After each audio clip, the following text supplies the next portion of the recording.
أمين وارتضينا غير دين الله دين فهو دين الحق دين الأنبياء إنه الإسلام. Alhamdulillah, wassalatu wassalamu ala rasulillah, amma ba'd. Assalamualaikum warahmatullahi wabarakatuh. Minsan pa ay narito po kami para ipaglingkod sa inyo ni Ustad Isa Biago ang talakayan sa paksang pinamagatan natin, ang mga tunay na tagasunod ni Jesucristo ay ang mga Muslim. Ayan. So ang naiwan nating talakayan, Ustad, ay may kinalaman doon sa salitang Islam at Kristiyano sa Biblia. No? Yung yung salitang yan, may tatanong natin. Yung bang salitang Islam ay nasa Biblia? Yeah. Dahil sinasabi nga natin, Muslim ang tunay na tagasunod ni Jesucristo. O, para ma-justify natin na Muslim ang tunay na tagasunod ni Jesucristo, dapat nasa Biblia rin yun.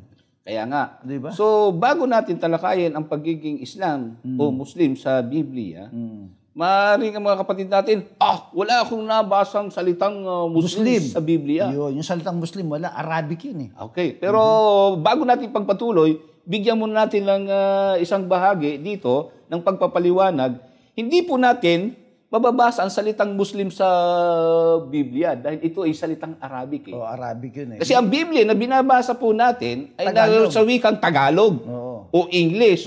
Since ng salitang Muslim ay Arabic, talagang hindi mo mababasa. Dapat nagdala ka ng Bible na Arabic dito. Ay mababasa natin yan. Pero sa Arabic. Ang bigyan po natin ng pansin dito, ano ba ang kahulugan ng salitang... At kung magbabasa naman tayo ng Arabic, hindi naman nila maiintindihan. Okay, Tagalogin na natin. Bigyan na lang natin ng kahulugan. So ang salitang Muslim, ito po ay salitang Arabic na ang kahulugan ay isang tao na sumusunod sa kalooban ng Diyos. Yeah. So bago natin talakayin yan, na yung mga taong ito na sumusunod sa kalooban ng Diyos ay nasa Biblia, unahin mo natin yung salitang Kristiyano. Ayan, okay. Kristiyano. Sige. Salitang Kristiyano. Ano ba yung Kristiyano na yan? Sige nga.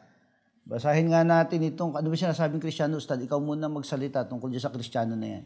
Una sa lahat, ang salitang Kristiyano sa panahon ni Jesucristo ay si Jesus mismo hindi binanggit niya yan. Ayun.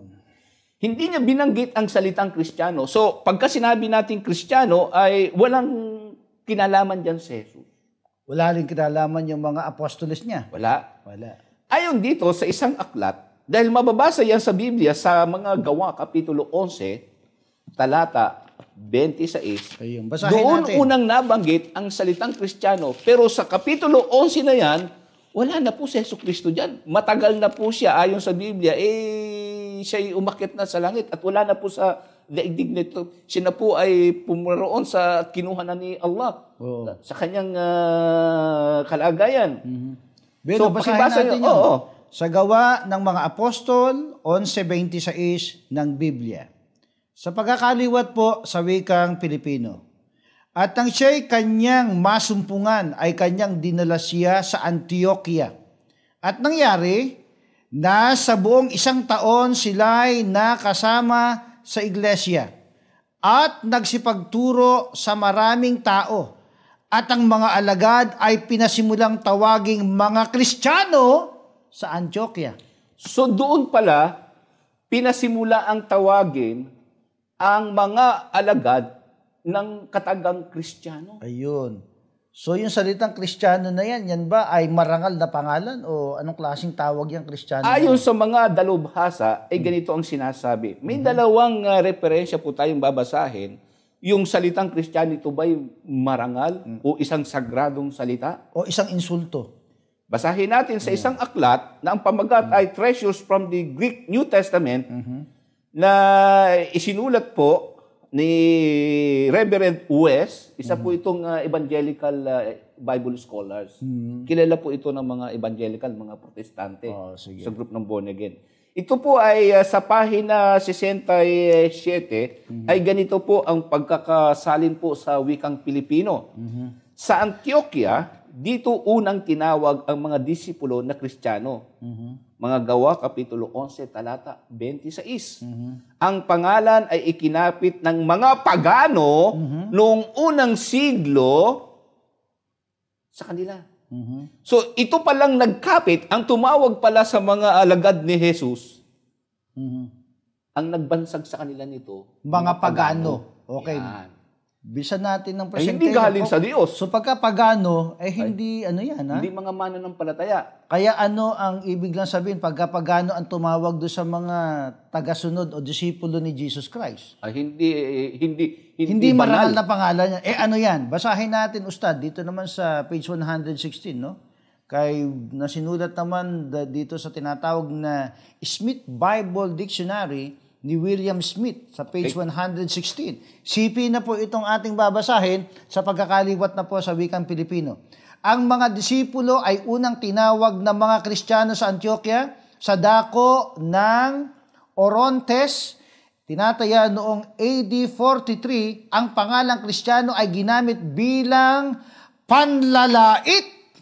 Hindi kailanman ikinapit ng mga naunang disipulo ito sa kanilang sarili, ngunit ibinansag sa kanila ng mga bansang hintil. Yan. Pala, ibig sabihin nun eh.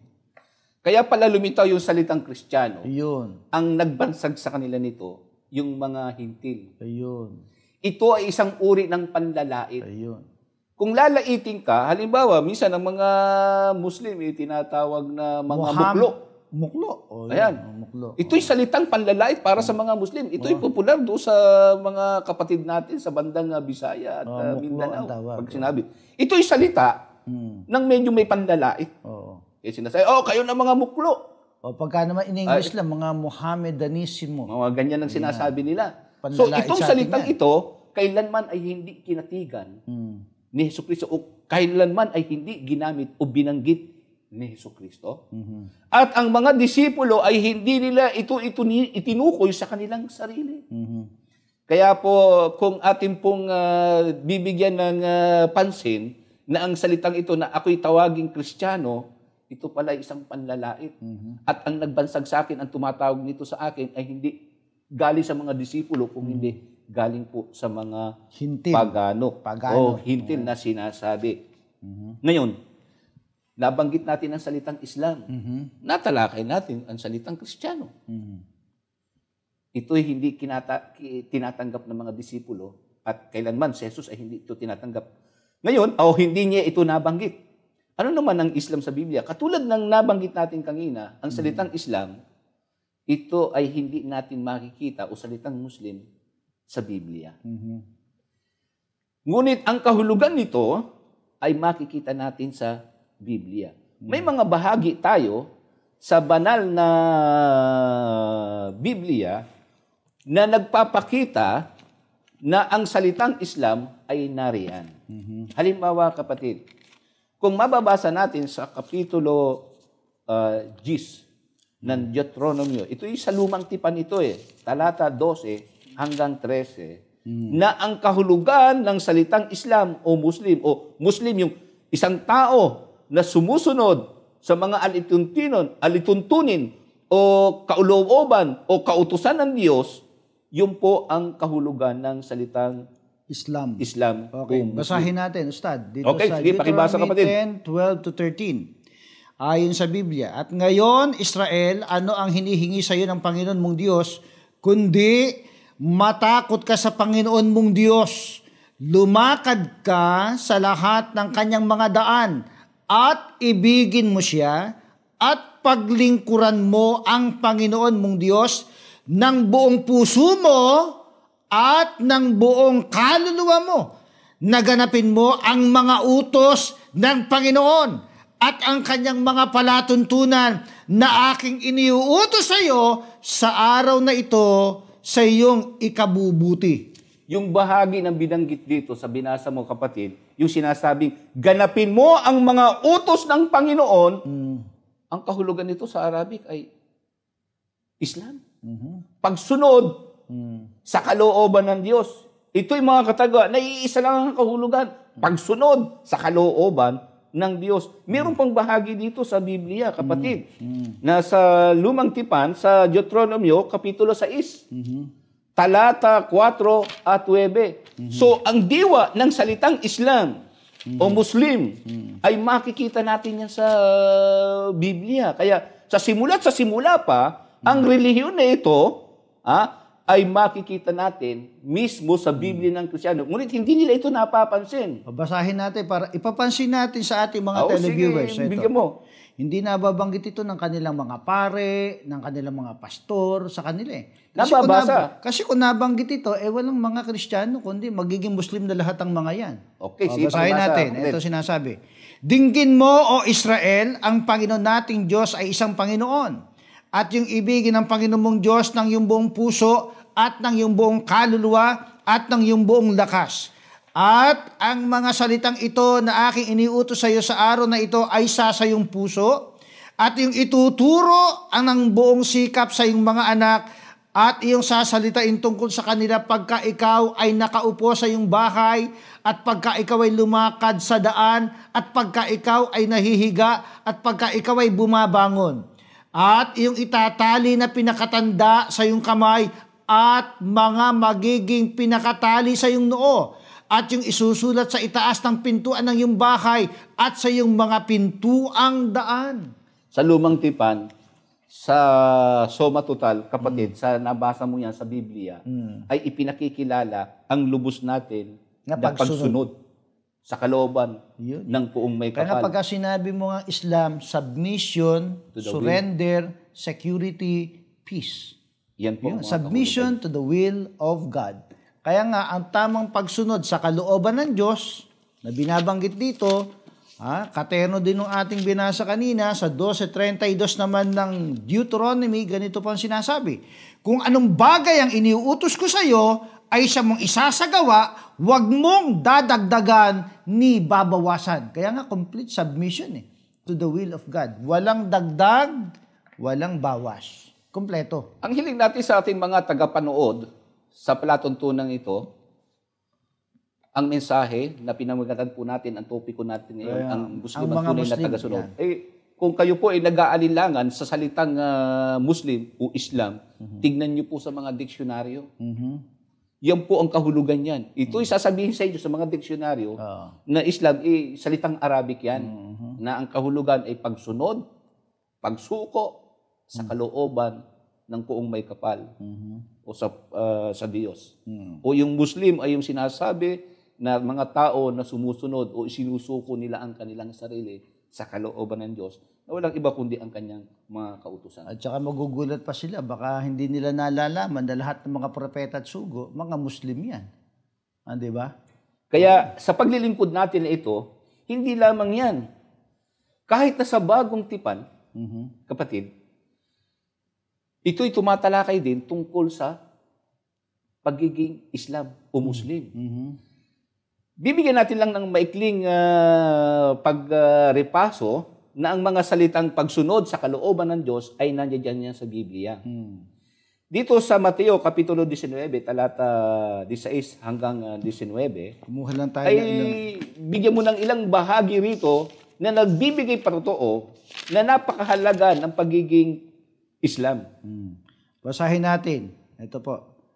At narito lumapit sa kanya ang isa at nagsabi, Guro, ano ang mabuting bagay na gagawin ko upang ako'y magkaroon ng buhay na walang hanggan? At sinabi niya sa kanya, bakit mo itinatanong sa akin ang tungkol sa mabuti?